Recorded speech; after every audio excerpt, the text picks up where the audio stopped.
welcome to the next panel, everyone, which is called Anti-Racist Organising Today. So my name's Jas Nijjar. I'm a lecturer in sociology at the University of Surrey, and I'm a member of the Council of Management of the Institute of Race Relations. I also come from an area called Southall, West London, a community of resistance that has important links with the IR, exemplified not least by the important pamphlet Southall, The Birth of a Black Community. So it's a great honour for me to chair this panel, this conversation on anti-racist organising today. Throughout this important event, we've learned about the historical roots of the IR as we know it today. We've learned about the groundbreaking leadership of A. Sivanandan and now Liz Fakiti, and we've learned about the key principles and values that have driven the Institute for 5 decades, such as thinking about the politics of racism, not for the sake of thinking about them, but rather to actively resist them on the ground, shoulder to shoulder with those at the sharp end of state violence. But while racism has a past and a present, as things stand, racism also has a future. And it's based on that recognition that I have the privilege of chairing a conversation with 5 important anti-racist activists who have not only recently written books on the state of racism today, but are also involved in anti-racist organising on the ground. On the panel, we have Remy Joseph Salisbury and Laura Connolly, who co-authored the book Anti-Racist Scholar Activism, which was published in 2021 by Manchester University Press. We have Asfar Shafi and Ilyas Nagdi, who co-wrote Race to the Bottom, Reclaiming Anti-Racism, which was published by Pluto earlier this summer. And we have Shanice Octavia McBean, who, with Arvia Sarah Day, is co-author of the book Abolition Revolution, also published by Pluto. Unfortunately, Arvia can't be with us today, but we're grateful to Shanice for being part of this conversation. And following our discussion, we'll invite Barbara to respond to some of the key themes and points that have arisen, and hopefully we'll have time for some Q&A as well. So I want to begin by asking the authors to describe in their own words what their respective books are about and the arguments that they make. And I think we'll start with Remy and Laura. Yeah. Can I just firstly thank the organisers for inviting us. I feel really honoured to be here, but I'm also really nervous, so bear with me. So our book, it's about academics who work within but also against their institutions in pursuit of anti-racism. So academics who often sit at the margins of the university and the ways in which the ways they try to, and of course this involves often being creative or duplicitous, trying to find ways to bridge scholarship and activism. And we spoke to 29 such people for our book, so 29 scholar activists. And I guess key thing to say is that the book isn't a sort of how-to guide, so it's not how to do anti-racist scholar activism. It's about the complexities, the kind of messy realities, the complicities that are involved in that sort of work. We tried to trouble that term, complicate that term, scholar activism too. And we try to do that by drawing on kind of rich histories of anti-racist organising and thought. I guess a key thing we try to do in the book is critique the neoliberal, imperial, institutionally racist university. But I guess our core argument is that despite those forces and the problematics of the university, and of course there's loads, there are little pockets of possibility that we can try to exploit for anti-racist activism, little pockets that we can exploit for the benefit of communities of resistance and for the broad anti-racist project. We look at those little pockets in the book, so some of the praxes of anti-racist scholar activism, so just a couple of examples.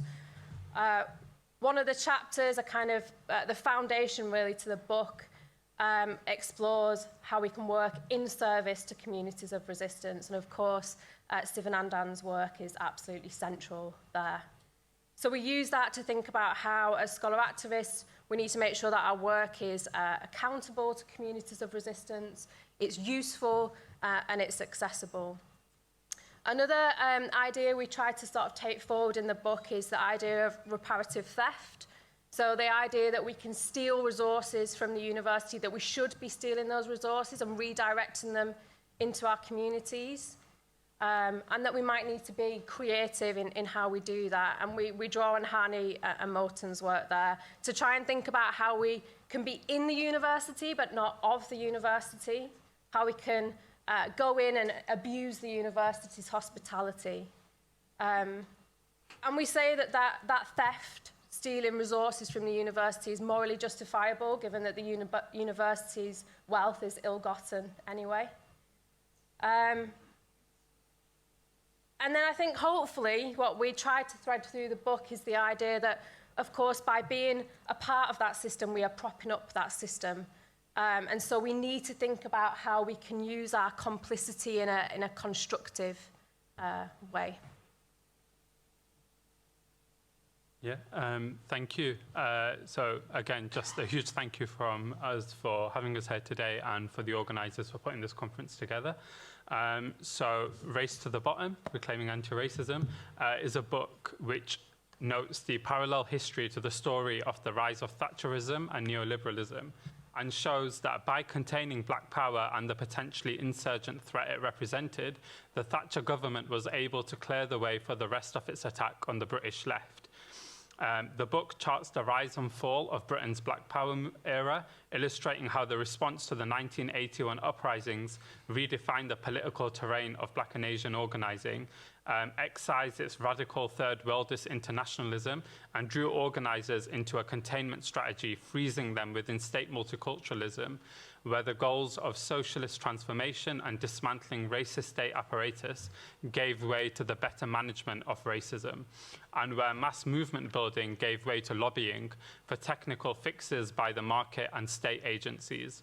So in writing the book, we wanted to figure out why hopeful upsurges like those that we saw in the summer of 2020 so soon dissipated into the familiar pattern of whitewash inquiries, calls for increased representation, bad faith critiques of BAME solidarity online, and we wanted to go beyond the simplistic narratives that often pinpoint the problem as sort of vaguely defined identity politics or the voluntaristic critique of individual activists selling out. Instead, we sought to analyze the conjuncture of the late 60s to the early 80s and how the collapse of the post-war social order led to both the rise of Black Power and how the onset of Thatcherism presented new ways of hemming in and canalizing the insurgent impulses of Black Power. So within the book, we map out a sort of three-pronged strategy which fragmented Black Power movements, what we've coined in the book as sort of anti-racism from above. So that consists of Black enterprise, representation politics, and Black civil society, each of which produced their own dynamics to push anti-racist activism towards professionalization, depoliticization, and stagnation. So Black enterprise consisting of the redefining of the political problem of racism into one of simply economic advances, promoting entrepreneurialism and seeking to develop Black and Asian middle class who would then go on to serve as responsible Black leaders. The second, representation politics, something which I'm sure we're all very well versed in. So the politics of Black faces in high places, creating a layer of community representatives who would go on to serve as intermediaries or proxies between communities and local or national government, and who ended up projecting their narrow interests as community concerns. And finally, civil society, so the creation of a Black voluntary sector populated by local government-funded charities and non-profits who took anti-racism out of community networks and into networks of patronage, making organizations accountable to the funders that they then became dependent on. So through these, the closed circuit of the Black Power era community organizing was plugged into the mainstream of British political and civic life, including, especially at the time, that of the Labour Party, which led to it negating its independence and we argue starving it of its community base, and we then see it become an appendage of multiculturalism. So that's the sort of argument we present in the book. So the first thing to say is that this is the first time I'm even touching this book. I didn't even know it was printed, so that's really exciting.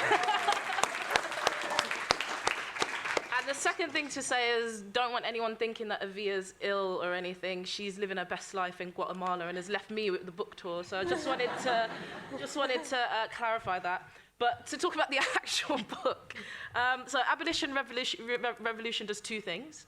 I think the first thing of note for this conference is it actually references and is influenced by a lot of people in the room today, or who are connected to the Institute of Race Relations.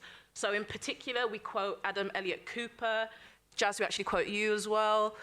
We quote Sivanandan at length. We quote Jessica Pereira, who's connected to the Institute of Race Relations. And so it's an engagement with our peers, the people that we have done politics with for years. But it isn't just an intellectual exercise, it's also a reflection of our experience in the movement.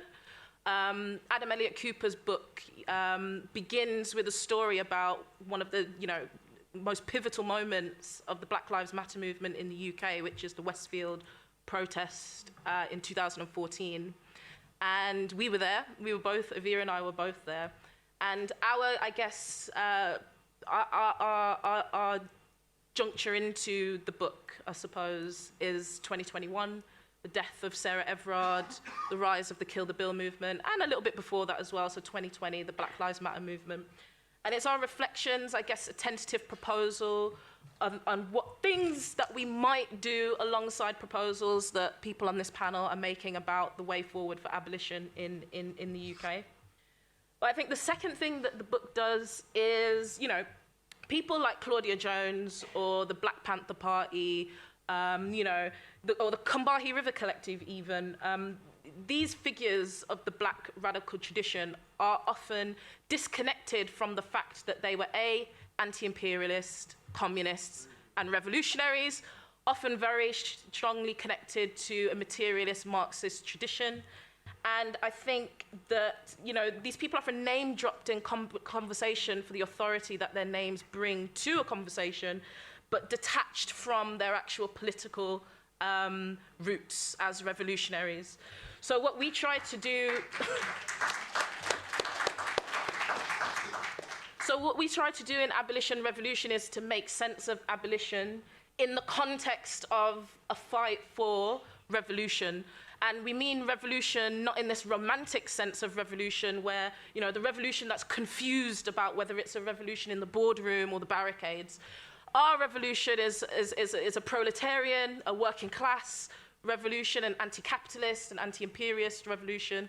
And we argue that as we say in the book, abolition is the pre-drinks, revolution is the sesh. We argue for revolution as an endpoint in abolitionist struggle. And I guess how we do that, so the book is split into 16 theses, and each thesis is a self-contained argument that you can read on its own, but obviously we encourage you to read the whole book. So we look at, the tools of policing. And by the tools of policing, we don't mean tasers and batons and guns. We mean race. So we look at race as an ideological, historical tool of social control and coercion. We look at the idea of policing by consent, which is a very particular tool of policing, particular to the British context. We look at the concept of coercion and control. And if you're a feminist, you're familiar with coercion and control because it's the definition of domestic violence. So we use that as a framework to understand what policing is and does in society. And we look at carceral feminisms, and not just carceral feminisms, but kind of like the way in which ideology is a central way in which policing moved from the colonies to the mainland.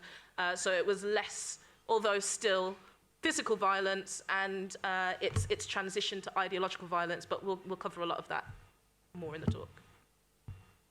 Thanks for that. I mean, just kind of listening to you, what kind of really appears, what kind of sticks out is there's a real sort of multifaceted and sort of dynamic focus that links all of your work.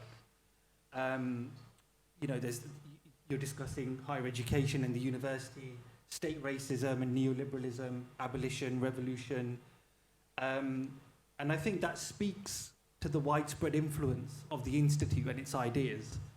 So as we're marking the 50th anniversary of the IR's transformation, what role have radical anti-racist struggles, and especially the work of A. Sivanandan, played in shaping your own scholarship and activism? Good afternoon, everybody. Can you hear me okay? It's really a real privilege to be here. So many people in the room that I admire. Great to be on this panel, so thank you. I've also learned a lot today, so it's hard to say anything sensical at this point whilst I'm still processing so many powerful interventions today. But I think the first thing I would take, and I think many of us would take from those radical anti-racist traditions, is the importance in insisting upon racism as something that is institutional and it's structural and it's driven by the state. The state is a huge part of the problem. And also it's international, it's tied to imperialism and, of course, capitalism. And I think the reason that baseline understanding is so important is because it dictates the kind of interventions that we see as meaningful. It takes us to a place of having conversations about abolition rather than having conversations about race awareness training. So that as a baseline, I think, is something we should, and many in this room, do strive to do. And it's easy to veer away from as well, because the dominant way of thinking about race and racism in our society at this time is so individualistic and predicated on individual bad attitudes. So it's something I try to constantly revisit and check myself on in my work. The second thing broadly would be the efforts made to strive for solidarity. Solidarity across positionality, solidarity across issues, and solidarity internationally again. And I'm sure that's something we'd all agree with. And thinking of Sivanandan very specifically, although of course he's an influence on those 2 points as well. As Laura said, the idea of working in service to communities of resistance is really integral to what we try to articulate in the book and integral to the way that I try to work.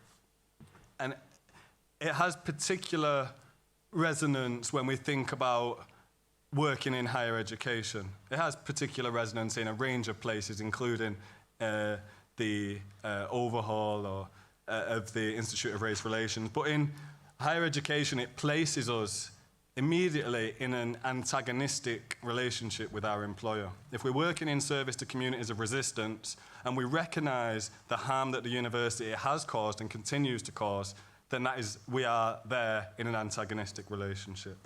From that point, if our base understanding is that we're working in service to communities of resistance, that has implications for the type of research we do, the type of research that we think is useful, or the type of research that we're told from our involvement with community groups is useful. It has implications for where we derive our sense of accountability from, and that's not the neoliberal imperatives of the university, but what's going on in the social movements that we claim to be a part of. And it implores us to be embedded in and connected to those movements. Hi, can everyone hear me in the back? Give me a wave if you can. Cool, okay. So yeah, in terms of the influence on anti-racist struggle and the work of IAR and Sivanandan on our activism and work. So I previously described our book as effectively an 180-page love letter to Sivanandan.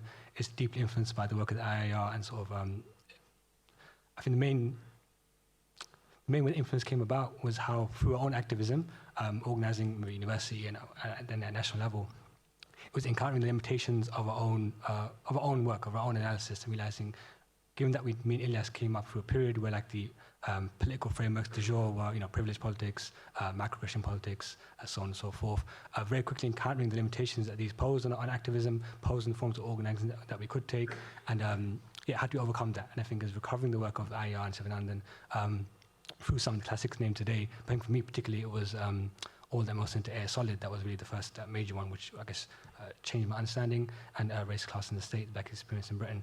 So I think it's through those and basically working backwards and figuring out how people who are organised and working 4-5 decades before us understood our current predicament better than we did ourselves. Organising for it is what really sort of like triggered a few changes in our mind and basically create like a cascading effect whereby our work now is sort of deeply in debt to and tries to do our best to honour the legacy of the IAR. And yeah, the book, I guess, not just about the book, but I think the book is quite personal in our senses because it's not framed this way, but it can be seen as effectively somewhat of a dialogue between us two and maybe our younger selves, right? All the, I guess, the many errors we took in our anti-racist organising, the many pitfalls we fell into and had to overcome that. Hence why we are critical of a lot of what now passes in mainstream anti-racism. We try to like hold back on the like shotgun condemnation. Like we critique it, we don't want to like cuss people out necessarily because we ourselves obviously were guilty of those in the past, right? We overcame those in various ways. I guess the last point is, I think again speaking about myself, I think I guess my own life in a weird way, all the places I've lived growing up have been marked by the struggles of black struggle and racism. I grew up in Brent in London, Northwest London, which people will know or may know of, as it was once a hub of like radical anti-racist activism. I lived in Birmingham for a while, up in Northwest in Handsworth, which also known as a hub of anti-racism and resistance. But these were places where, despite having been marked by this history, it was not immediately evident to me, even though I wasn't necessarily looking for it. It wasn't evident to me of these histories of struggle, how they played out in the day-to-day. So I think, again, bridging our own experiences in the here and now to the legacies and histories of struggle that really, and how to synthesize that and sort of advance that kind of politics today, and just sort of try and advance and put forward in the book and in our work. So I'll leave it there. Those of you who are familiar with the IRR and have read Race and Class and are familiar with Sivanandan's work and Stuart Hall's work will know that they were in dialogue and had a bit of a debate at the dawn of neoliberalism. And I think that interaction and that debate was quite influential to both Avir and I. And I think in particular, he did a lot of foreshadowing of the work that we then picked up decades later in the struggles that we took part in. And I think one quote for me stood out from Sivanandan, which is, and it's part of his broader discussion on what he termed identity politics, but there are lots of different definitions of identity politics. I'm sure we will draw that out in the discussion. But in his discussion, he said, the laboratory of social change, it appears, is the self. But the self is also in the world, and so the world changes with the changing of the self and the self with it. And what he's doing there is he's critiquing this idea that your individual place in the world is the site of politics, and I think that idea should be critiqued. But what he was doing there was he was foreshadowing what we would then come to face as neoliberalism and individualism and consumerism kind of injected itself into our movements, which was, the collapse of a strong tradition of black radicalism in the UK into an influencer factory, for example, of who can shout the loudest on Twitter. And I think a lot of his work foreshadows the way in which neoliberalism collapsed politics into the individual, into competition and competitiveness and division and rupture. But what I think is really again, powerful about Sivanandan's work is he did not collapse, and his politics did not collapse into a lazy class reductionism where the only lens that you view things through is, for example, the lens of class or exploitation. And you can see this littered throughout his work. So, for example, the discussions that he has around the way in which immigration laws changed in the 40s and 50s and 60s and 70s out into the modern day, those conversations weren't a conversation about, just the ebbs and flows of a completely untethered bourgeois sentimentality around race. What he was describing was the way in which immigration law is used to maintain and manage exploitation of the white working class, to manage the loss of influence that Britain was having in the colonies, and to create a new super exploited class of black and brown workers. And that conversation isn't just a conversation about exploitation, but is also a conversation about the way in which oppression and exploitation, this conceptual separation between them, is nonsense, is false. And so I think that's one of the, biggest lessons for Sivanandan's work, and that kind of flows through Avia and I's activism. And it's where you then get, you know, works like Nadine El Anani's, where she talks about the kind of spoils of empire. And I think, again, his work is the reason why we take up the mantle of revolution as a kind of like antidote to liberalisms that will have our politics collapse into the individual. And by the way, you know, revolutionary politics, you know, the politics of collectivism, of coalitionalism, of solidarity, that was at the heart of Sivanandan's work, was also at the core of black feminisms like Claudia Jones and the Combahee River Collective. And so I think, you know, that influence, and I guess the way in which his work came together with people like Claudia Jones has been really influential on this book. Thanks for that. I mentioned it in my introduction, and I think it's worth repeating. You know, the one thing that all connects you is that you're all writers, but you're also activists. You're also organising on the ground. So building on from that, can you reflect on how your own activist work on the ground, your organising efforts, your observations and your lived experiences have informed the arguments of your respective books?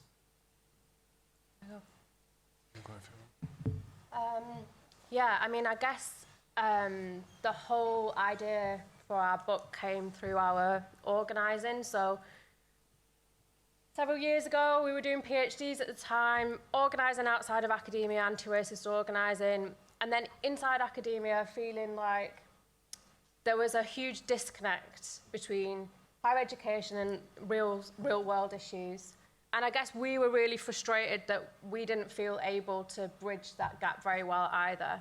So the whole idea for the book came from there. And then while the book centres the accounts of the 29 people that we spoke to, I think it is peppered with some reflections on our own organising and some of the lessons that we've learned, lots of the mistakes that we've made.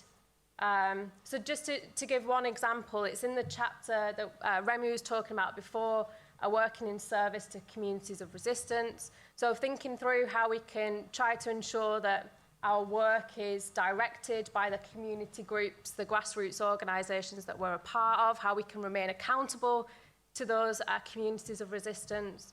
But we think about an example from our organising in Northern Police Monitoring Project. So we were working with some other organisers, community organisers, and it felt like our interests were aligning, but it became clear that that was only in a really kind of temporary way.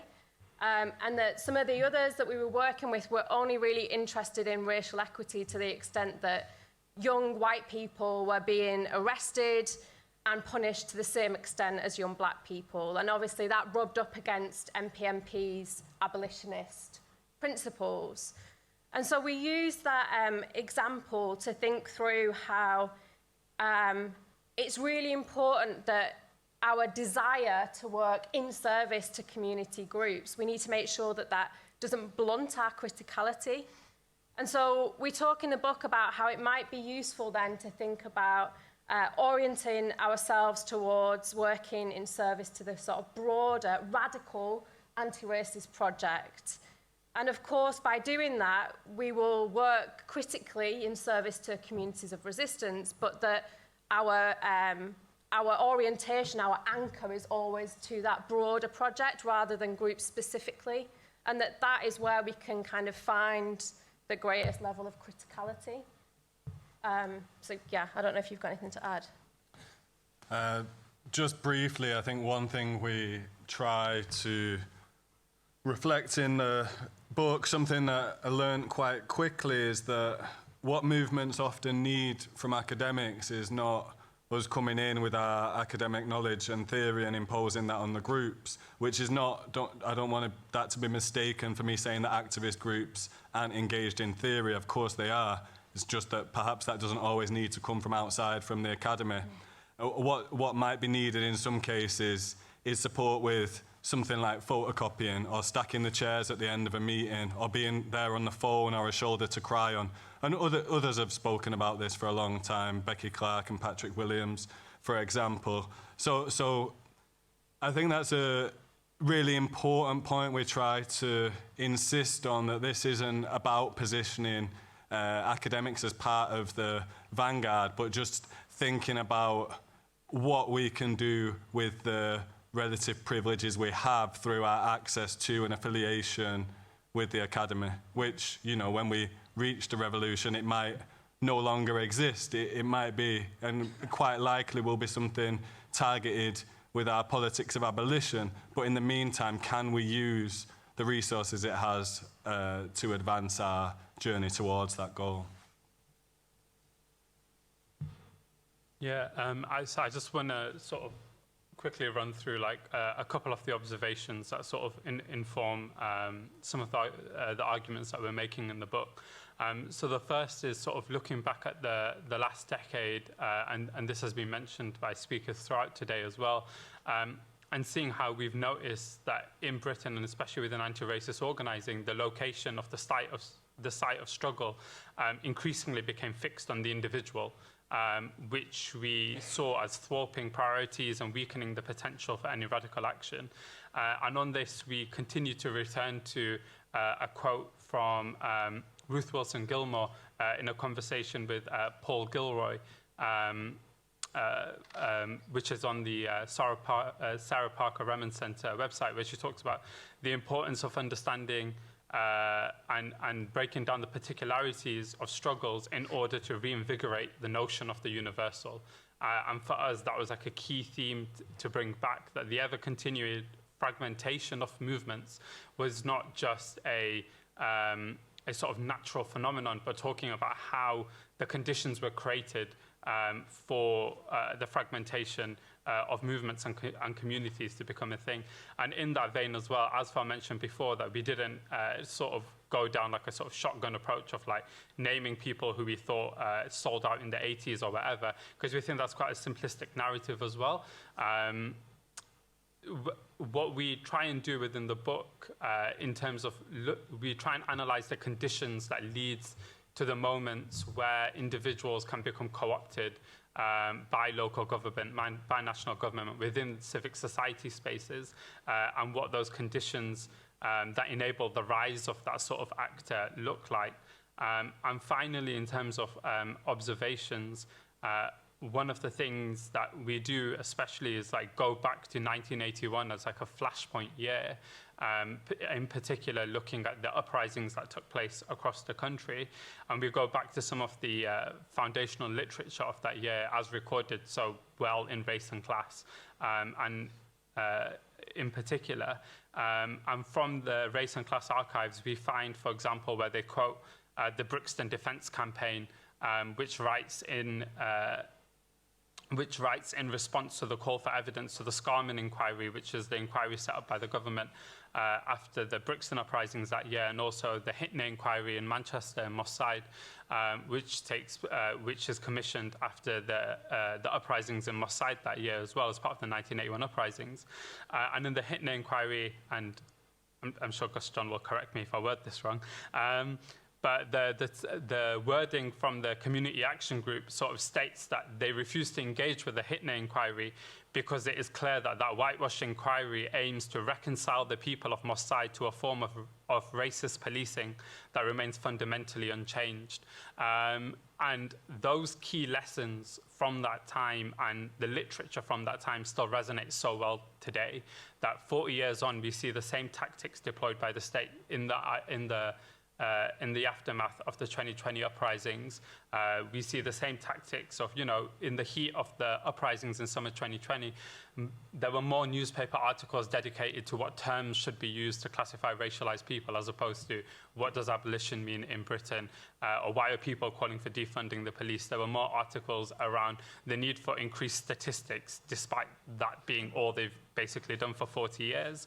And I think when we go back to Siva's writing and the writing of others at that time, we see those lessons there. And that's why, and those are sort of the observations that we pick up in the book to make the arguments for how these tactics of co-option have been deployed over the last 40 years and how we need to break from them. So in terms of kind of the experiences that went into making this book possible, I think for me the most important thing to say is that, you know, mine and Avia's names might be on the book, but actually the content of it, the arguments, the politics, have all been formed in conversation with our comrades, our collectives, and the people that we've organised with and the movements that we've been part of. And I even think to, you know, the Clapham Common Vigil, for example, which you all might be familiar with, which was a flashpoint and the beginning of the Kill the Bill movement. The decision to turn up to the vigil that night and the decision to go despite the diktats from the police were taken in a kitchen in East London with multiple people debating about what the right response is to this political moment. And I think we tried to capture that collective voice and the fact that, you know, everything in this book comes from our experiences as part of the movement over the past few years in particular. But it is also, in that same vein, self-critical. So it contains the first, I guess, written history of Sisters Uncut as an activist group, and there's a whole thesis dedicated to the journey, the political journey and ideological journey that Sisters Uncut went on from an organisation that began as just being about ring-fencing funding for domestic violence services to a radical, revolutionary, abolitionist organisation that's kind of leading, you know, protests against growing police powers. And in that story is critical, self-critical, about that kind of the political journey that we all went on. So those experiences shape the book as well. And I think kind of finally, in terms of our own personal experience and lived experience that went into the book, and I think this touches on the kind of tools of police power again, is that if you're black or working class or in any way marginalized or oppressed or exploited, you'll very soon realize that there's a disjuncture, there's a disconnection, there's a misalignment between the experience of policing and the mythology and ideology that surrounds policing. So what I mean by that is the way in which we're told policing is about protection, and the way in which we experience policing as harm. The way in which we're told, you know, policing is about making and creating safety, and the way in which it makes and creates and sustains and invigorates violence. And I think what the book tries to do is make sense of that misalignment from our own personal experience and our family's personal experience. And I think if and when, you should, but if and when you read it, there's a lot of personal stories that are told as well, things that have happened to us in our lives that kind of inform the political trajectory of the book. I think collectively we've thought a lot about state racism today, and we've thought a lot about the politics of racism. And in all of your books, there's a political, but just as importantly, there's also a historical element that binds your work, which considers histories of colonialism, histories of post-World War II state racism, and just as importantly, histories of resistance. So what resonances of the past can you detect in our present moment?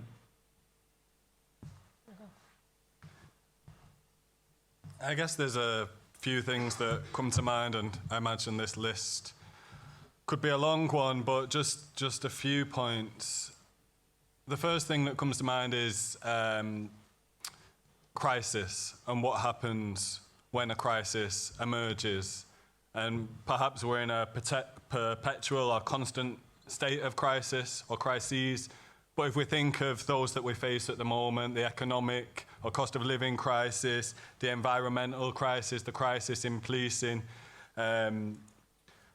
all of these crises, we don't need to look far into the past to see that when such crises emerge, some are going to be more affected more harshly than others. It will affect many, and it is affecting many, but some will be at the sharp end, and that's something we should really pay attention to and make sure that we're insisting on in all of our interventions. And something else that we can see when such crises emerge is that the state are drawn to authoritarian interventions. So more policing is a way to get us out of the pandemic.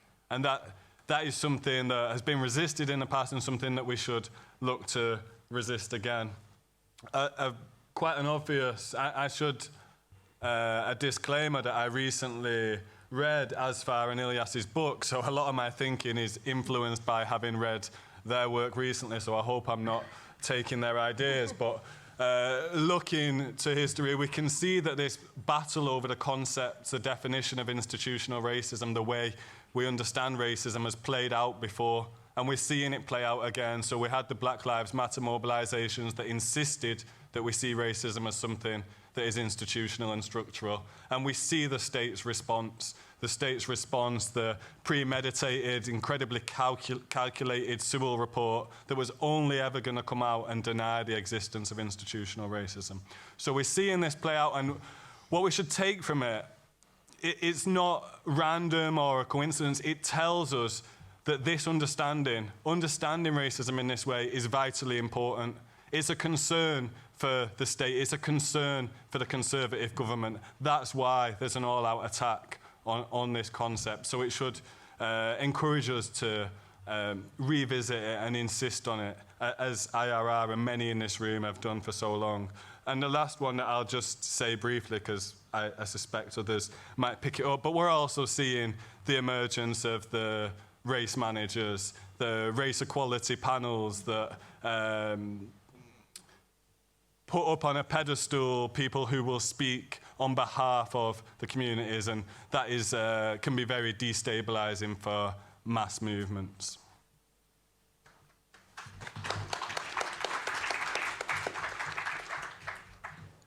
Yeah, so in our work, it's definitely a lot of history goes in there. We did a lot of digging in the archives across the country, actually. I think what really came across was that a lot of what we're doing now and the deficiencies or absences or lacks in anti-racist organising is that we're dealing with unsettled ghosts from the past. I think a lot of the debates or divisions or discussions that we're dealing with now have been dealt with, have been resolved, and now we're rearing their heads again. For example, at the same time we have the resurgence or like slow resurgence of the trade union movement. We have sort of faster resurgence of like trade union chauvinism, right? Sort of racism from sections of the trade union movement, and I guess the white left, for lack of a better word. Questions about the framework, the technology, the consciousness really of political blackness, and why that is somehow being recycled, same arguments again 4 decades on, and questions about ethnic divides. So yeah, we thought there's a lot. What we're dealing with now has historical basis to it, and why is it the case that these are reinforce themselves or reasserting themselves now in this point? Well, we could be on the potential of a resurgent, insurgent anti-racism, but instead of being bogged down, dragged down by sort of very facile, boring debates, right? So we think, so really I think the question of history is, I think the problem is that we're going through a period of mass historical revisionism against the legacy of black struggle in Britain, right? And I think this plays out in 3 forms. So one is a partial remembering of the history, second is a misremembering the history, and third is a distortion of the history. So in 3 parts. So I think the partial remembering is, I guess, particularly talking about black struggles of the 70s and 60s and 80s. It's to be told in a certain way as if it fits in sort of the rosy, or maybe tries to expand on the rosy picture, national picture of British radicalism, right? As if the external influences, or as if Black Power organising in Britain was just another appendage of like maybe the New Left or British radicalism, and entirely excising the further influences from it that made it so powerful, that made it analysis so again dangerous, really, and with sort of politics, the kind of politics that we aspire to today, right? So yeah, partial remembering, cutting off the further influences, often how to put this, lifting up certain parts of the history in an almost novelty-like fashion. I think before people know about the history of black struggle in Britain, they may slowly encounter the fact that we had like a Black Panther group in Britain, and it's always like a novelty to it rather than understanding or engaging with how they articulate the politics, how they understood it, and how they tried to refashion and rework Black Power for the British context. So first one, partial remembering. Second is misremembering, and I think that's, for example, the way that a lot of the purported official histories of this era often like root back to, I guess, the latter stages, the post-81 stage, or like the march into the institutions. For example, rather talk about Black Power in its sort of initial forms, if we like Panther groups or someone like that, we talk more about the late party black sections as if that was like the culmination of black struggle, as that was a culmination of black power, rather than seeing it as we understand it as a negation of what black power represented and what it could do, right? So again, it's misremembering and sort of refashioning in such a way that it serves the ends of certain layer of people who like owe their livelihoods, owe their careers, and who it benefits to act as if the sort of mantle that they claimed was necessarily an extension or an outgrowth or the conclusion of black power, again, rather than the antithesis. And secondly is the distortion of it. And I think, so it's not an argument that makes you any friends these days, to be honest, but I think the debate, or not even debates anymore, the assault on political blackness, I think, is like ground zero of how the whole history of this era has been refashioned. That's not to say that the sort of good faith critiques from within should not be engaged, of course they can, but a lot of it has come down to externally imposed and often very, again, distorted histories, understandings of what it represented as a political consciousness, as historically produced era, as a reflection of a particular historical conjuncture that's erased, is very much boiled down to, again, this very facile ethnic debates that are being relitigated or repeated or recycled using certain academics which I won't name, who I think have had a very skewed history, understanding of history. So yeah, for your revisionism to play out. Next point. And I think, again, we try to understand if there is this sort of rupture or break from history, how do you understand that? And I think there's two components that underpin that. One is the organizational, fragility of black power or black radicalism in Britain in the 60s and 70s, in the sense that obviously many of them started from scratch. They didn't sort of, unlike in America with black power, there was not necessarily any sort of organic emergence through the institutions of the civil rights movement into other forms. Often these groups are starting from ground zero, right? And that meant that many of them faded away very quickly, and the memory that they contained faded away also very quickly. So that break is partially a consequence of the fact that these organizations were starved of funding, withered away, and sort of atrophied, and all that remains is a few people, a few elders here and there who can retell the stories if we're willing to listen, which also I think underscores how important the IR is for enabling that institutional memory, which is otherwise lacking. And secondly, is like the political reasons for burying this history, which, as I've touched on earlier, is a certain type of people who would like to act as if they, again, the whole point of the struggles from the 60s onwards was to get in 4 black MPs in the 1987 election, right? Which I did not think at all was the intent of people at the time. But again, it serves the political purpose to refashion multiculturalism as a legacy of black power rather than, as I said, denegation. Last point, if I can find it, is all right. In terms of history, I think, as I mentioned before, we don't, when I was historians, we recognise history does not repeat itself. I've heard that before, and I agree. But we are dealing with a lot of similarities. But I think what it differs now from maybe 1981 is, despite all the similarities and sort of the appeals to Thatcherism or like the legacy of Thatcherism from a current government, is that in this new conjuncture, I don't see the government of our times, or any government that's forthcoming, as able to resolve the question, the race question particularly, in a way that maybe Thatcher was in her own, evil way. And I think what happened post-81 was the stick that had been used against black American communities was increasingly being coupled with lots of carrots, right? I see a lot of carrots, I see a lot of sticks these days, I don't see many carrots, and I think you have to recognize that we are in a new conjuncture. A lot of strategies have been used, reused, and recycled, but there will not be no incorporation, I feel, of black American communities in the same way we saw through civil society, through enterprise, and through so on and so forth. So what comes next, and how do we deal with the fact that we're entering dark times, in many unprecedented times? How do we as anti-racists deal with that? And what can we take from history and take steed from history, take comfort from history, and take as tools from history? Also recognizing we're on a different period now. How do we orient ourselves towards that and struggle against that and the new sort of insurgent forms of racism and chauvinism and nationalism we encounter today?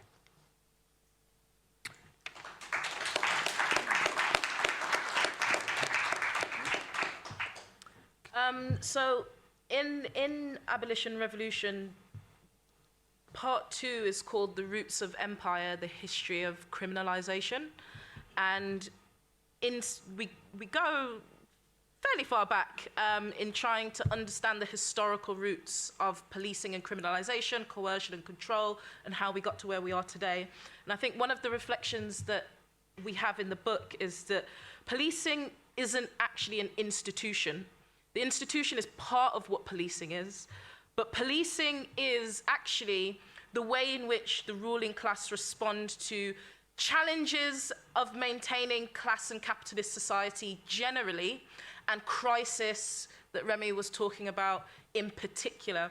And policing is the system which includes the institution, but also includes ideology, also includes different ways in which violence is mobilized on an economic level, you know, on a physical level on the streets, in the workplaces, etc. And it's a system of social control. And then on top of that, policing uses race and sexuality and gender and poverty to organize and communicate and rationalize its violence and pick its targets, etc. And historically, that shows up quite differently. So, for example, policing in the colonies of the British Empire was hyper-violent because it could be, because colonized bodies and colonized subjects were hyper-exploitable because they were replaceable. You could kill them, like you could with slaves, and just get more from somewhere else, in a way that you couldn't do in the same way on the mainland. And that isn't to say murderous violence isn't used in this country, it is.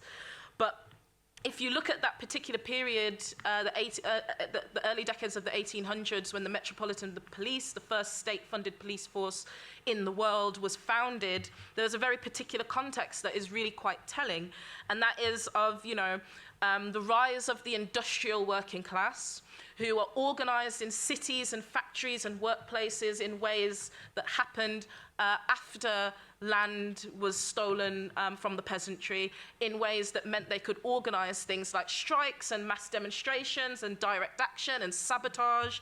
And the early 1800s, it was wave after wave of action of the working class flexing its muscles and power in a way that was really scary for the ruling class. And they tried, as they did in the colonies, they tried the lethal violence of the cavalry. For example, you know, the 1819 Peterloo massacre, where the cavalry murdered people on a mass demonstration. And as opposed to quelling the resistance and making the mass demonstrations smaller, it made them bigger and more vibrant and more electric and more radical.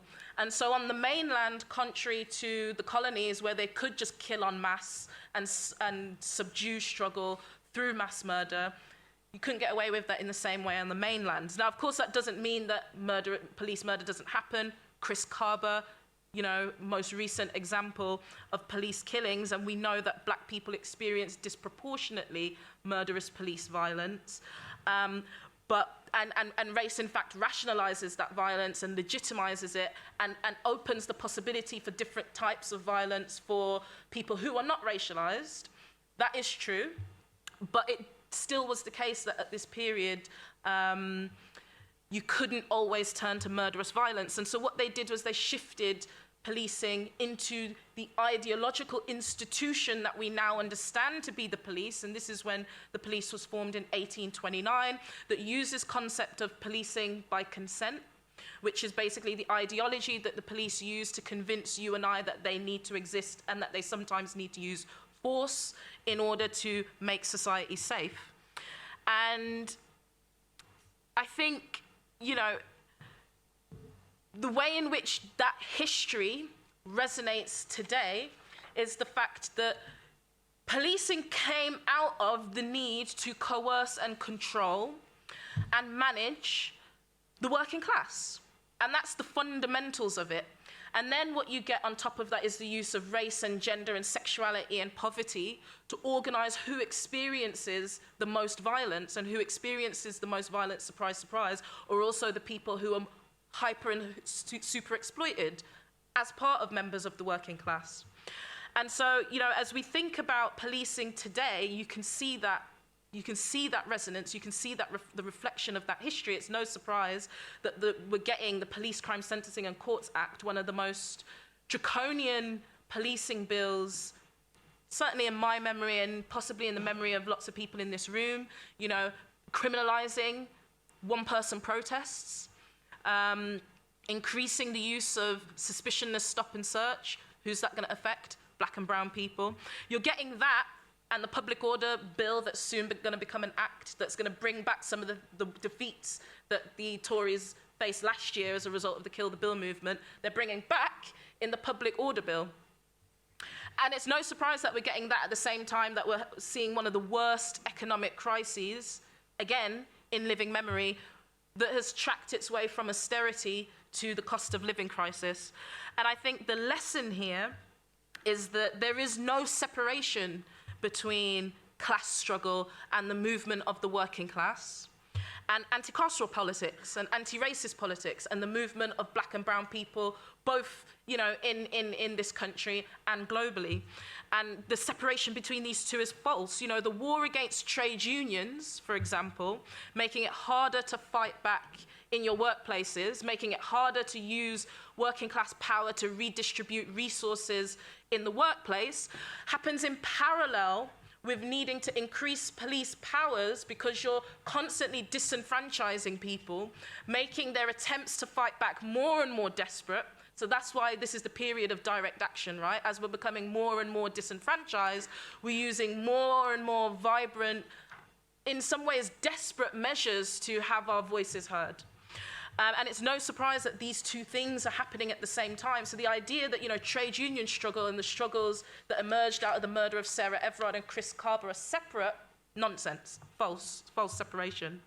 And I think that's a really important lesson for us, that history traces and helps us to figure out the way forward. So again, it's back to this idea of abolition, revolution. You know, revolution is a concept. In this country, you often hear people talking about, you know, the Russian Revolution, and, you know, lots of flashpoints, lots of historical flashpoints of working class revolution.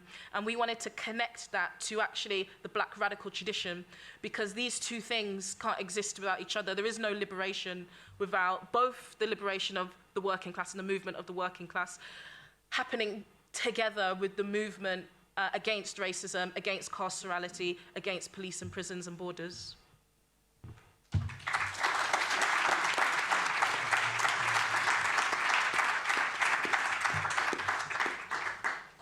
And just to build on that notion of the war on resistance, we thought a lot about abolition throughout the day, and especially in the last panel. And I want to put the focus back on an abolitionist politics. And in particular, I want to ask you what a UK abolitionist perspective in particular looks like and where we can see this materializing.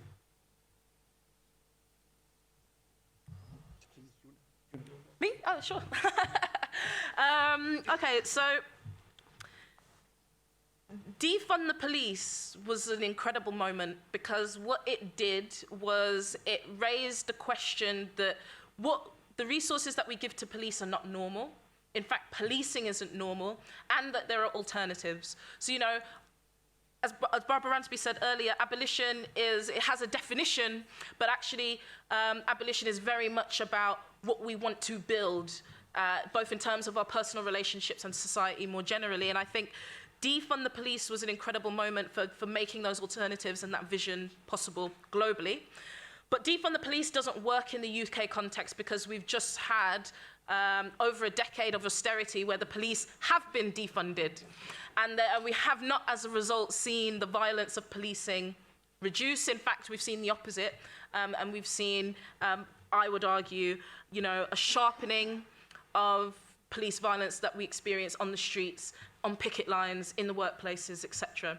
And I think that the most stark example of this is the fact that during the pandemic, crime went down. Why did crime go down? Because we know crime and harm has social origins. There were fewer people on the streets, people were moving around less, people were doing fewer things, and so there were fewer opportunities for crimes to take place. Despite that, in the first 3 months of the pandemic, 22,000 black men and boys in London were stopped and searched, which is a number equivalent to a quarter of London's black male population in 3 months. So, again, I think this shows us the sharpness of policing in this country, and the way in which the fact that austerity has defunded the police hasn't led to a decrease in police violence. So what does this mean for what abolition means in the UK? I think, first of all, we have to start again from that history of policing. So again, we talk about it in the books, and I won't go into it in too much detail here, but the origins of policing in Britain is founded on this notion of policing by consent. It comes from the fact that policing in Britain is supposed to be a legitimate institution. You know, you've got these bobbies on the beat and they're there in your communities to try and protect you.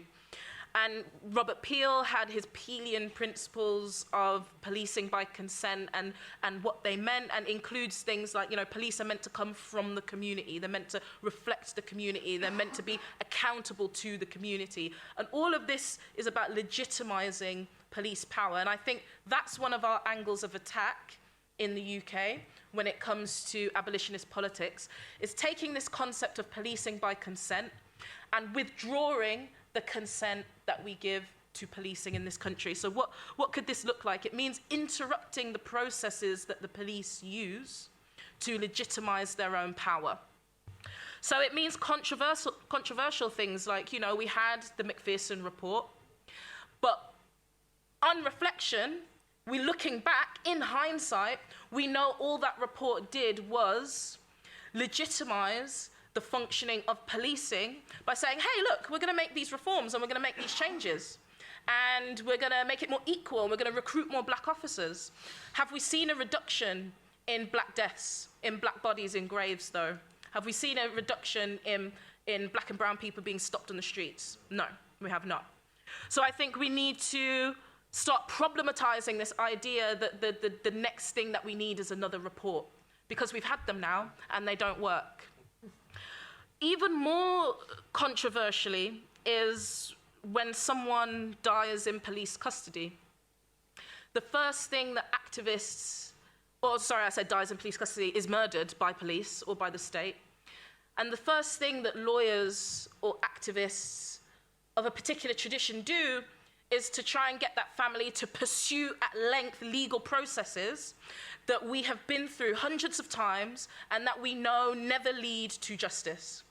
And at some point, and these processes have a demobilizing impact, right? You know, someone's murdered, and then we have protests, as we rightfully should. And then we go through these lengthy legal processes for years and years and years and years, and the family have their name dragged through the mud, and you know, the case is destabilized as a result. And we have to be brave enough to start saying, look, these legal processes are not working for us. What else can we do differently? How can we wrench justice from the system and not trying to get justice and play for justice within the system and play the system on its own terms? And I think the final thing in terms of abolition in the UK is, again, coming back to this concept of withdrawing consent from policing. Consent isn't just ideological. Consent is materially created. And what I mean by that is the very conditions of how we live create consent to policing. Poor people, the reason why it's the very people who are getting stopped and searched and arrested and thrown into prisons, also they'll be the first person to say we need police, is because we're existing with crumbs. We've got nothing. So of course we're going to want to protect the very little that this system affords us. And so of course that's going to manifest in legitimizing and believing in police power. And so, you know, things like, you know, class struggles against poverty, struggles against the individualizing of communities and bringing communities back together in collective organizations, collective action at the community level, things like mutual aid. All of these things are important for transforming the material conditions of our lives that then create the compulsion to believe in the power of policing. So I think those are some things, some ways in which we might approach abolition in the UK.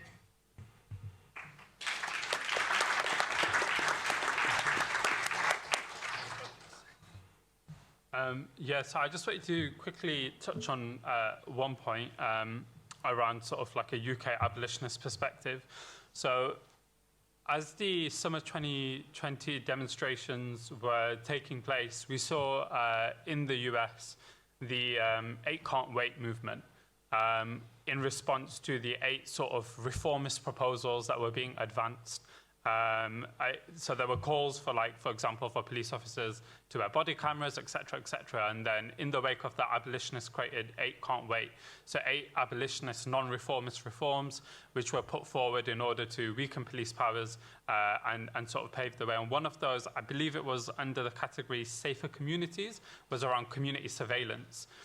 And one of the things that we can point to from a UK abolitionist perspective, which as soon as sort of the defund the police slogans, the defund the police demands came to the UK, and almost actually, I guess, prior to the defund the police proposals coming to the UK, we saw the sort of advancement and growth of a small movement to abolish prevent and abolish sort of counter-terrorism powers within Britain. And that, for me, especially when we're talking about the growth of abolition in the UK, we saw post-2015, particularly demands around the withdrawal of consent in relation to the prevent duty in specified institutions, like educational institutions, hospitals, etc. And we saw the growth of the demand of abolish prevent over those years prior to the sort of summer 2020 demands around abolish the police. And I just thought that and particularly, I would really encourage people to read Hajira Begum's articles around abolishing prevent, which sort of map the journey of this movement quite well. And I just think that that was one particular perspective which was captured fairly early within UK abolitionist thinking in its current iteration, and that we've seen sort of successfully deployed over the last few years. So, yeah, as Ilyas mentioned, building abolitionism in Britain necessarily obviously must include what we understand as normal policing, the bobbies on the beat. Ilyas mentioned it should include counter-terror policing and national security policing. And I think also more fundamentally even, any abolitionist organising in Britain has to attend to respond to the way that the border is the primary axis of racialisation and therefore of class formation in Britain and therefore of a certain class power in Britain. So any abolitionist movement has to deal with the question of immigration power, citizenship and borders, and how fundamental that is to policing today. So my actual answer to this question, I was trying to think horizontally and talk about maybe the frameworks we use in our abolition organising, how to avoid pitfalls of the past. And I thought I was being novel here, but Shanice actually got me, and what she said, I think I agree with a lot and we might echo a lot. But I think there's 2, critiques we should hold in our hands, right, when we talk about building abolitionist movement. One is a critique of legalism, which I think Shanice touched on, and 2 is a critique of rights, the rights-based framework. So for the first part, the critique of legalism, so I guess that is born out of the recognition that the law is obviously is not an arena of justice or values per se necessarily. It's a law of it's an arena of power, and therefore it's enmeshed in and regulates the relations of power between people and capital and people and the state.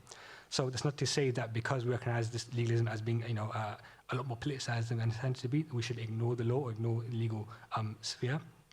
It's about how we reorient ourselves and our movements towards engaging that power, right, on the level of power. So. Yeah, so rather than challenge the norms of the legal sphere rather than deferring to it, building power and winning the argument outside of, rather than trying to, again, narrowly organize and mediate arguments through the courts, which are often insulated from popular power. And I think the reason that we remember the Mangrove 9, the reason we remember Bradford 12, is because they organized, they didn't defer to the norms of the legal system. They built campaigns that were physically present, explicitly political, and therefore used it as the basis in which they could make the interventions within the court as sort of site of political theatre, right? So a critique of legalism, not just deferring to the law and hoping that could save us. And secondly is a critique of rights, which is, I think often the case that when we recognize, maybe disproportionate impact of black policing on black people of other communities, right? We often defer to a question of rights. This is a violation of X right. Or maybe asking for or advancing a call for further rights to add on to the already overbloated set of rights we already have, right? So rights claims are by nature narrow. They often focus on individual freedoms. They can also contribute to the fragmentation and particularization of campaigns in the sense that so rather than being able to advance broad-based, explicitly political and inclusive campaigns against police and state violence, we are maybe compelled to develop narrow, partial campaigns that seek to secure rights for any particular group or community at one time after the other. And I think that is the way to build a movement. And secondly, just I guess the last point to round it off, in sort of campaigning for rights or more rights or the maintenance of rights or preservation of rights, I guess the compulsion is to advance, because it's speaking primarily to the courts or the political system at large, right? When organising around rights, there's compulsion to appeal to politically broad constituencies, which often leads to maybe rights-based organizations championing the uncontentious, straightforward cases in advocacy, right? This means campaigning for the rights of good, productive migrants over so-called unproductive migrants, or so on and so forth. It's campaigning for the good Muslim rather than sort of the dodgy extremist Muslim. It's campaigning for the sort of morally uncontentious cases, and I think in doing so, if we legitimize these boundaries or these hierarchies between undeserving and deserving sort of subjects or whatever, we are therefore contributing towards the power of the legal system or over our own selves. So I guess just a warning, in any abolitionist organizing, the focus needs to be expanded, as Ilyas touched on, and the frameworks we should move away from, not abandon, obviously. You can't abandon rights as a framework, especially people are being denied the rights, right? And the impact that has on them, but moving beyond just a narrow rights-based framework or a legalistic framework, and so how do you build popular power, how do you advance popular power, and what are the organizational forms we need to build and harness popular power beyond just the upsurges of 2020 into the sort of long term, right? I'll leave it there.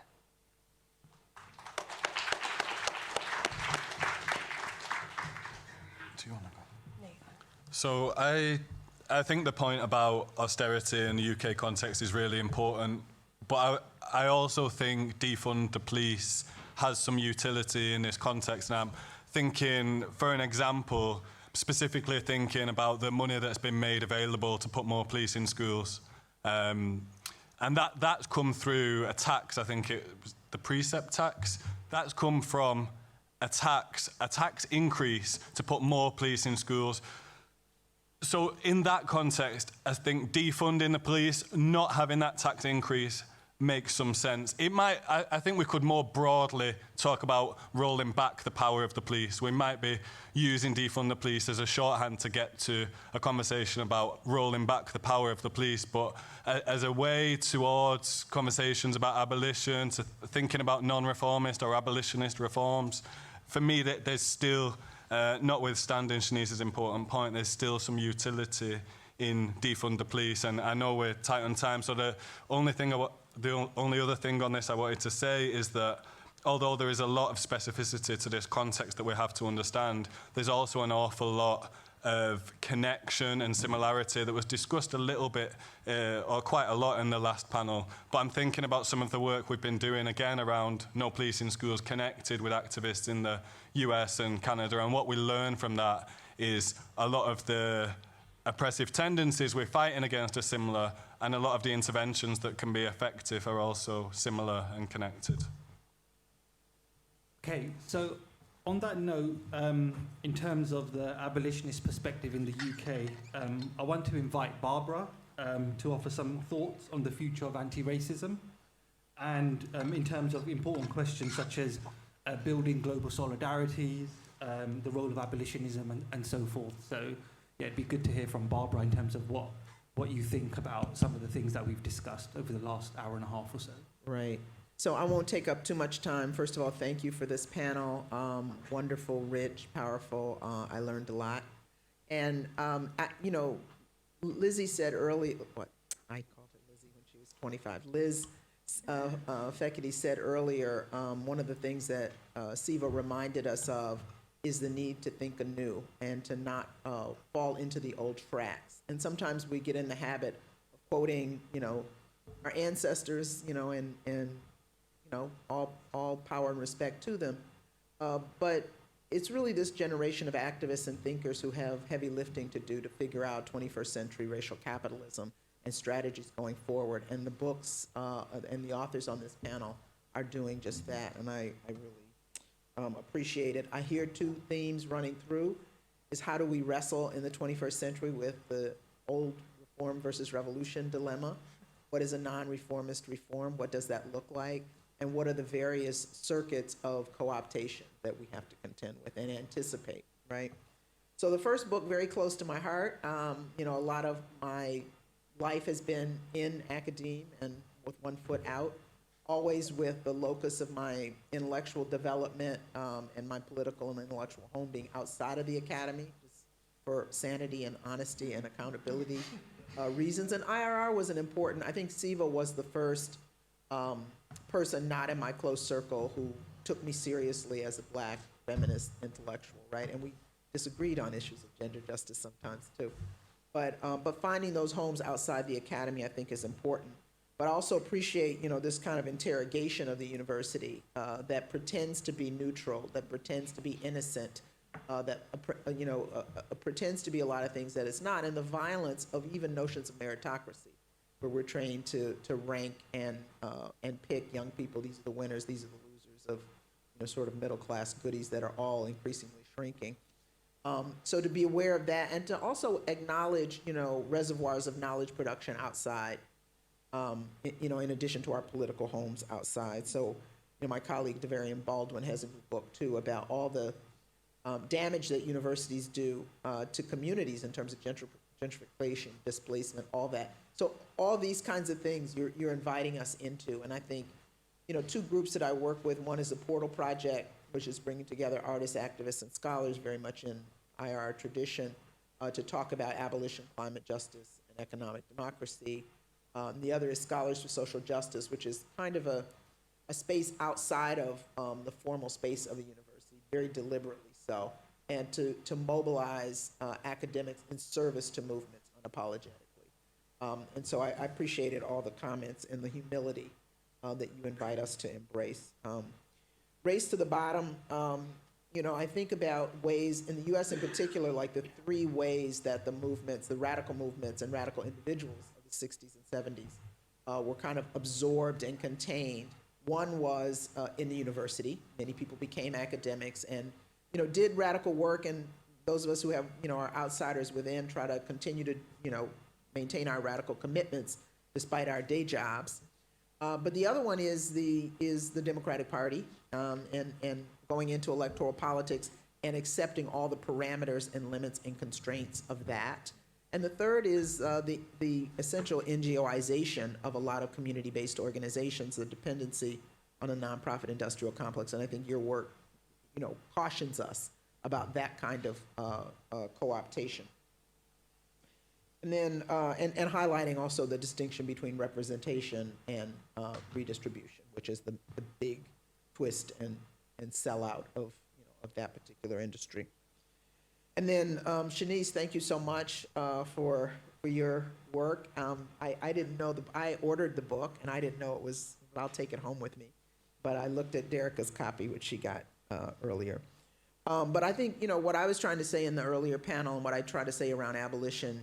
You say in this book straightforwardly and eloquently, which is we can't talk about abolition without talking about abolishing racial capitalism, that they go hand in hand, and there's a symbiotic relationship between the two, and that's really critical. And we can't talk about abolishing the prison industrial complex without talking about class struggle and how that's intimate and integrated. And I appreciate you holding up Sisters Uncut and the ways in which a gender politic and a feminist politic has been at the core of the abolitionist work here and in the States. So all of you, thank you for the work you do. I'm thinking of another SIVA quote, which I think Miriam used in her article in Race and Class not long ago, which is that we write for who we fight for. And I think a lot of academics and a lot of writers, are really trained and encouraged to embrace this kind of bloodless objectivism, which of course is always false, but to feign it, right? And to write unapologetically in service of our people and our movements is, a noble calling. And I'm so happy and optimistic that you all are engaged in the way you are and giving us the gifts that you are, connected to, embedded in movements. So cause for optimism, and thank you.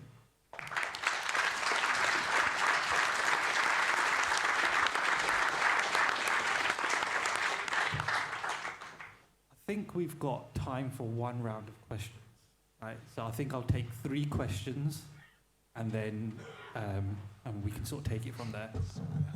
I saw Wayne's. Wayne.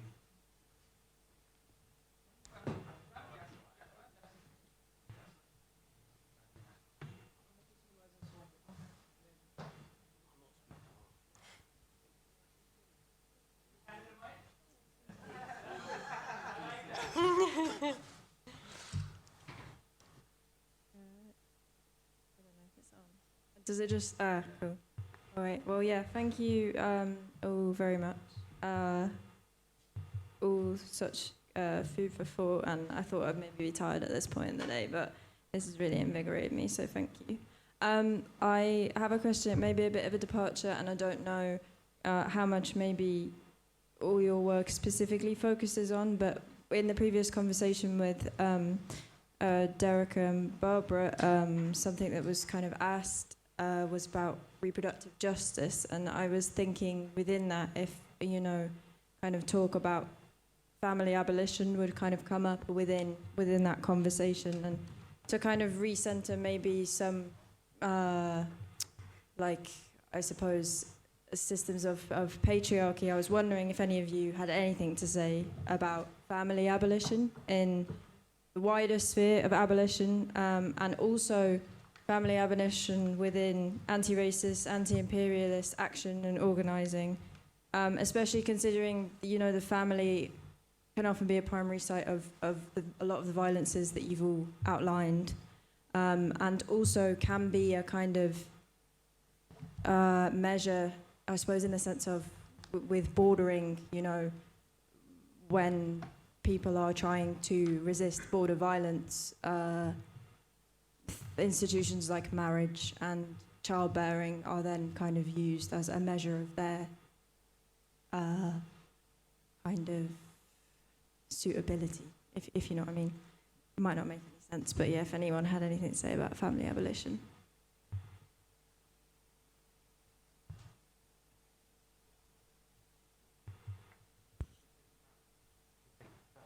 Yes, thank you. My name is Miriam. I have a question for two of the speakers.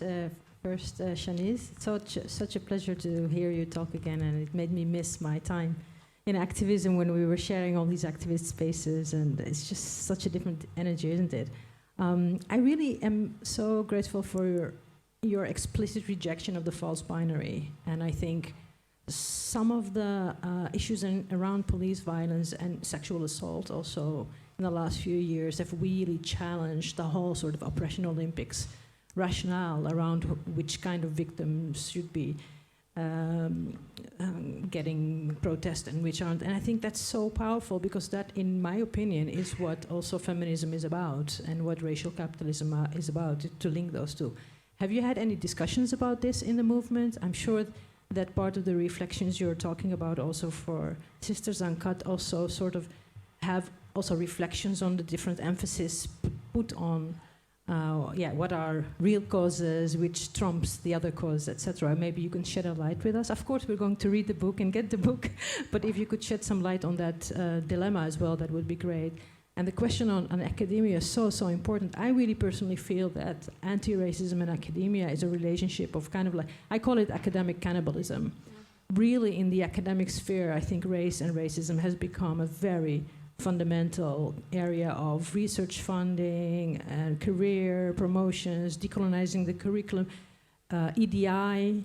So my question is, how do you deal with this tension, with this contradiction? Because on the one hand, formally, a lot of these things have been achieved, but exactly in the way that has been discussed throughout the whole day as co-option. So it's kind of like EDI, decolonizing, all of that in academia. It opens one door, but it closes another so violently in your face, and it makes you actually in a contradictory situation where you're organizing against prevent, you're organizing against the adoption of the IHRA definition, but at the same time you're being reprimanded for that in the name of decolonizing the university and EDI. So how have you heard colleagues talk about that? Did anyone have a magic solution that we can all enjoy? Hi. I don't know if my question is a question or it's just a remark. I'm doing a PhD, I'm on my second year. When we talk about anti-racism or abolition, I think, and the role of academia within that, when I started my PhD, the first thing I realized, I saw the role of academia at the very beginning of all this we're talking about today. Like how we call it now pseudoscience, you know, how black and brown were dehumanized. But literally, we weren't human enough. We weren't as the white male, right? And I truly believe that seeps into how we see this thing today and how we want to deal with it. We have to put we have to look at that. Like, if you are black and brown, when you're dealing with these issues and trying to bring these issues forward, you are coming from a space of being dehumanized, like you're not human enough, or you're just an angry being, right? And you treat it according to those realities. Even if it's a white person that's dealing with it that doesn't believe they see you like that, but I think the resistance you get, or the way they even frame the answers, or the way they don't even want to be straight with you with those issues, I think it comes from that. And so for me, when I look at anti-racism or abolition, I think about rehumanizing the people that were treated as others, like, you know, because if we don't see each other on that level of, it's a fellow human that's speaking to me that has the same knowledge or the same way of seeing things, or that deserve the same position that I do deserve, then we're not having discussion, because we're starting from a level that isn't equal, right? I don't know if that makes sense.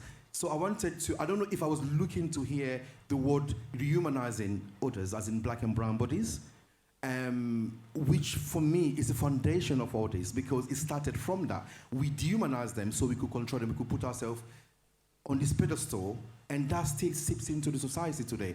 And it's really difficult sometimes when you want to bring this topic.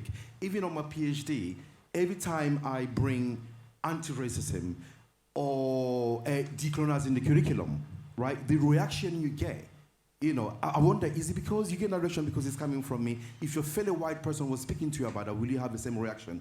Because I'm not even supposed to. I went to a doctor's appointment where I don't know why they ask you what you do for a living. Then I told them I'm doing a PhD. The reaction in this middle class white man face was to tell me why you are doing a PhD, because he's not seeing me as capable of doing that. So rehumanizing our experiences, and our lived experience especially, should be at the forefront of these discussions. And I don't hear that word very often. So I don't know what the panel has for that. And basically, I've read so many books. On the panel, I've got one of my favorite writers, which is Remy. And I'm very uncomfortable every time I see him. I just thought again, I'm going to mention him again. And I'm finding ways to be comfortable around him, because I've read him so much. Each time I see him, I just don't know what to do. I start sweating, I start doing everything. So I will chase you after and start over again.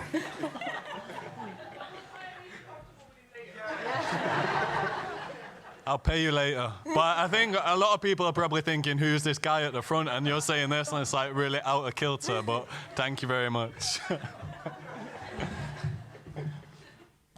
we taking another? Yeah. Three is a lot. Yeah, should we? Yeah. Yep.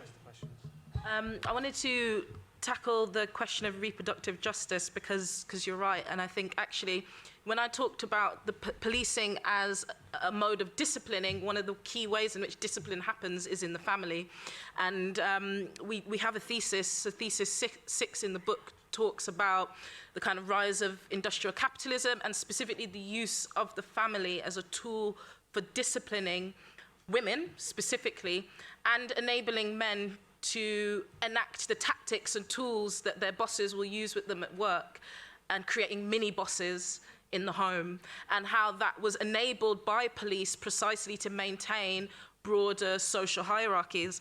And I think, you know, there's oftentimes, you know, Marxists and materialists forget that connection between the struggles at the point of production in the workplace and the struggles at the point of reproduction in the home, and the fact that these two systems are not two systems, in fact they are one, and it's called capitalism.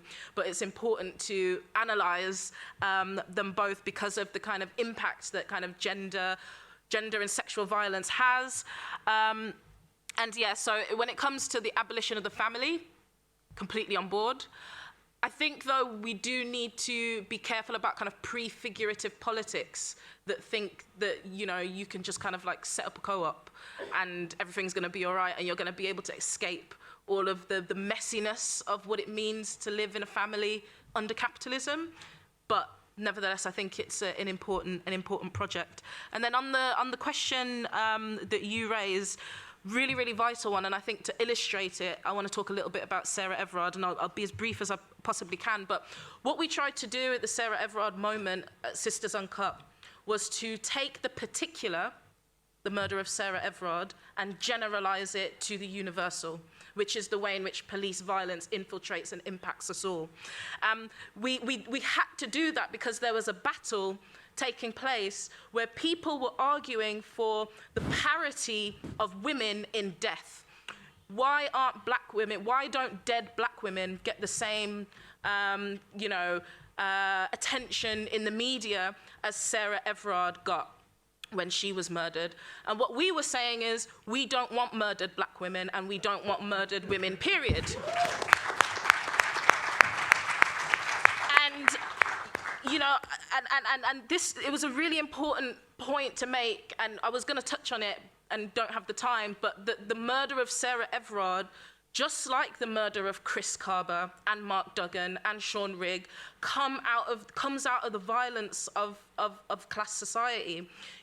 Sarah Everard and what is violence against women? Let's start there. Violence against women is coercion and control, often physical, often sexual, often emotional, of women, against women, mostly by men, mostly in the home. What is policing? Policing is the coercion and control of the working class, often physical, often sexual, often emotional, by the state and by the ruling class against the working class in the public sphere, in the streets. The violence that Sarah Everard experiences comes out of the violence of class society.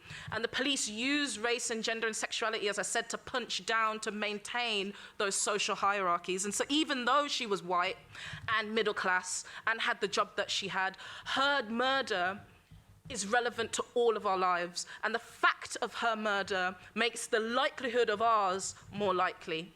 And so, and that's... And just to end, I think that's why the Kill the Bill movement took what happened to her and her life and generalized it outwards and said, what we need is a movement with these middle-class white women, with also in solidarity with sex workers and black communities and trade unionists and housing groups. And that's what we had tried to do with varying degrees of success, as coalitions tend to have. But that was at the heart of what that project was.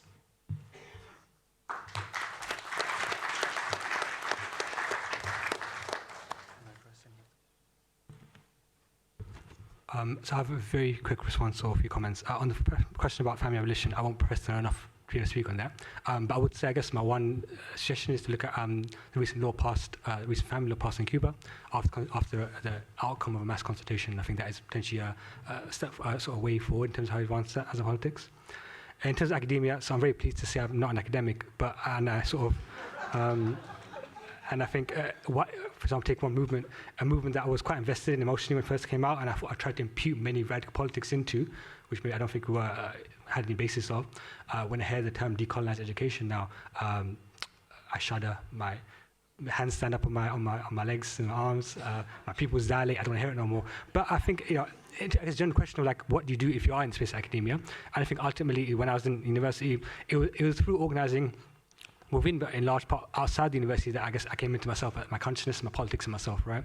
And I think rather than maybe, I think there is a space if you are in academia to sort of engage with questions of like curriculum and so on, and actual, nuts and bolts of university.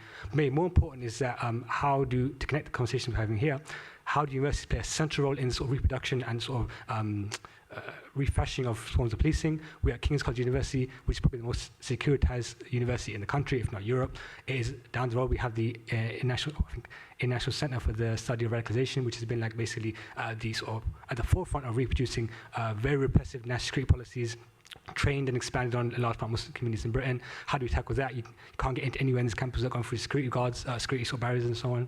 So how do we, in our academic organizing, if we are in that space, tackle these very material concerns in a material way that have impacts beyond the university? Questions of policing, how to reproduce the university, question of gentrification, as Barbara mentioned, how in a very concrete way universities are expanding, encroaching on working class communities. I live in East London. For some reason we have UCL campus setting up there somehow, and again it's contributing towards the displacement of working class, largely black American communities. So I guess I say ultimately, if you're in academia and you're stuck in the role, God help you. But really, how organizing is the way through which you can overcome these sort of what they're facing now, and I hope that helps in some way.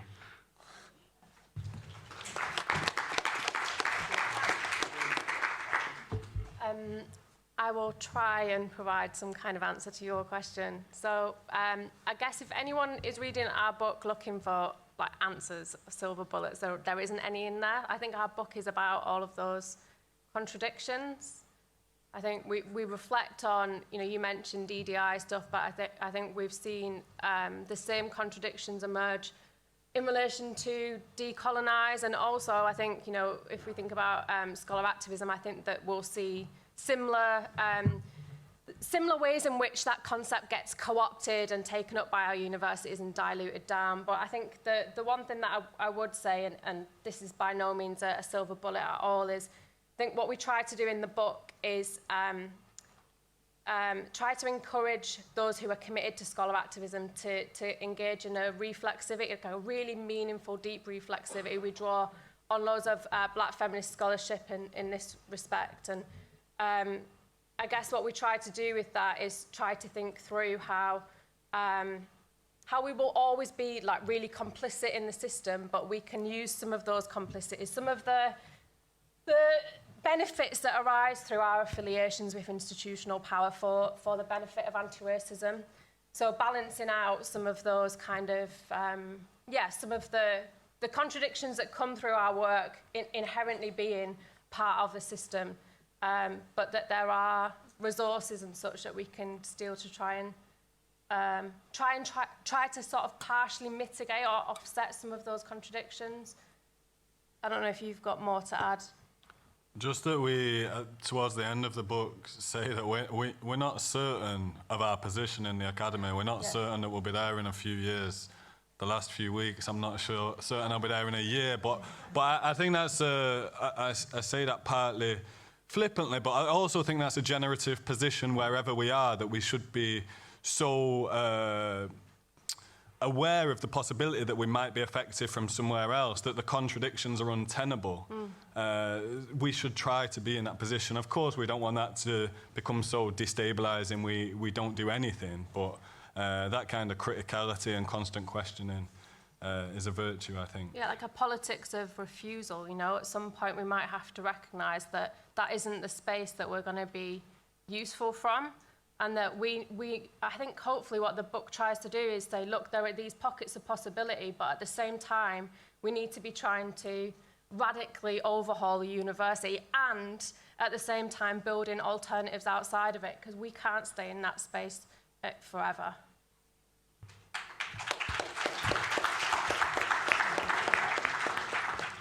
Cool. I just want to finish off by thanking our wonderful speakers. I think this was such an energizing...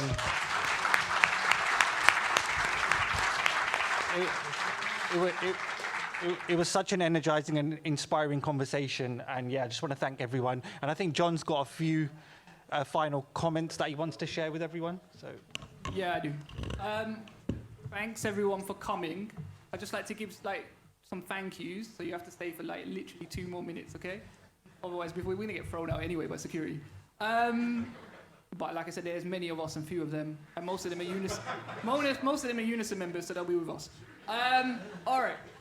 So can I just say some big thanks? Putting this together has been a lot of work. I'd like to thank my, what I call the 3 amigos who I've had to work with at the centre. One is Liam. Can we give Liam a round of applause?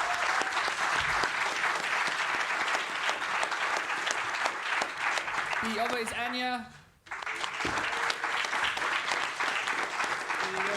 And the person who's had to deal with my lax attitude to replying to emails the most, who probably have put too much work in, the wonderful Sophia Siddiqui.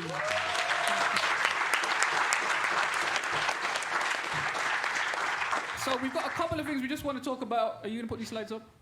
Some corporate stuff, yeah? So we're going to, as we mentioned earlier, there is now a new website dedicated to Sivanandan, right? It is really cool. It has all of his kind of speeches, texts. You'll find a wealth of information on it. It launched, when did it launch?